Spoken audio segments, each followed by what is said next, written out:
Hi guys, today I'm going to show you a very easy, beginner friendly, no makeup which is actually going to look like you're not wearing any makeup.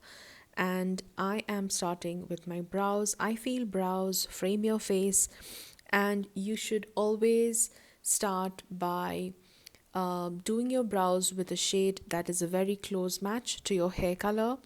I like using this dark brown kind of a color. This is a brow pencil by NYX Cosmetics, and I absolutely love it because it's not very waxy, and the color is an absolute on spot match for my hair. And you can see the difference that it creates. I have very light, sparse hair in my eyebrows, and when I am doing a lot of strokes, like even I can't go wrong with it even if I'm heavy handed. And this is what I'm using. I feel adding a brow gel on top of it also makes your brow look more put together. I'm using a tinted brow gel by Anastasia Beverly Hills, and this is also a dark brown color. I'm going backwards from the growth of my hair and then pushing it in the direction that I want it to be set in. It is a very soft kind of a finish. It doesn't give you any harsh, drawn out, chalky, sticky brows. It makes your brows look very fluffy. And that's why I like this brow gel, this tinted brow gel by Anastasia Beverly Hills. And instantly you can see the difference on my face. I'm using a lip and cheek tint. This is by e.l.f. They are in many colors. I have two of them. One is cherry cola, and this one is plums up. I feel plums up is a very nice color. It's a very close match to the Benetint, and I like to layer it. Okay, so I'm using one layer on my lips and then letting it dry and adding another layer for the intensity that I want, because as you can see I have very nude lips. And to make it to make my face come alive with a lot of natural flushed look, I like to use these kind of water-based tints which add some color onto my face. And also I'm taking the same color on the cheeks and quickly blending it with my fingers. What I like about the e.l.f. water tints is that they are not patchy. Okay, they're very beginner friendly. Even on the lips, I don't see that, it doesn't stick to dry patches, or it doesn't settle in the cracks of the lips, which I love about these lip tints. If you haven't yet, please pick out one color and you will know what I'm talking about. A lot of water tints, I see that they try to, they tend to settle in the fine lines, they tend to settle in the crevices of the lips. This one doesn't, which is why I love it. These are available on Amazon, on Nika, and there are a certain number of shades in them. I'm not sure if you get this one in India. This is called Plums Up. It's a very beautiful berry toned color, but I'm sure you'll find something close to this. And I'm also someone who likes to take a little bit of the tint on the forehead and the chin, just to balance out the face, because I have a very long kind of a face.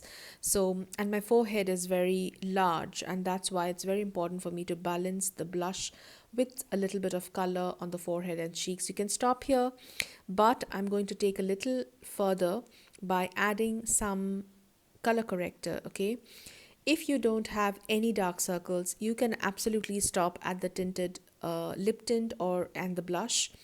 But I have a little bit of dark circles, and what I'm going to do it is just tap the product into my skin, push it into my skin. I love these Bobbi Brown color corrector sticks. I have it in two shades. Um, this one is Dark Peach and the other one is Bisque. So you can see Dark Peach absolutely color corrects my dark eyes, dark under eyes very beautifully. And now if I want to add a little bit of brightness, I go in with Bisque to just brighten up that sunken area. When you add a brighter color corrector in the sunken areas of your face, it kind of pushes it forward and it doesn't look as sunken. So this is something that you can absolutely try. Use a good quality color corrector, guys. If you have very dry mature skin, I would Absolutely recommend you try this one. Or another classic dupe of this one in budget friendly brands is the e.l.f. one. I love this. I also have the e.l.f. one. Let me know if you want to do a comparison with these two. Next, I like to use an eye brightener, and this is something that opens up your eyes. I like to use a nude eye pencil in my waterline, and make sure that you dry your waterline first, because if you don't, it is not going to stick to your wet waterline. Okay, so that kind of makes your eyes more wide open. And this is optional. You can go in with a gloss or a lip balm on top of your tinted lips. I like to use a lip balm because I can touch it up, it's not sticky.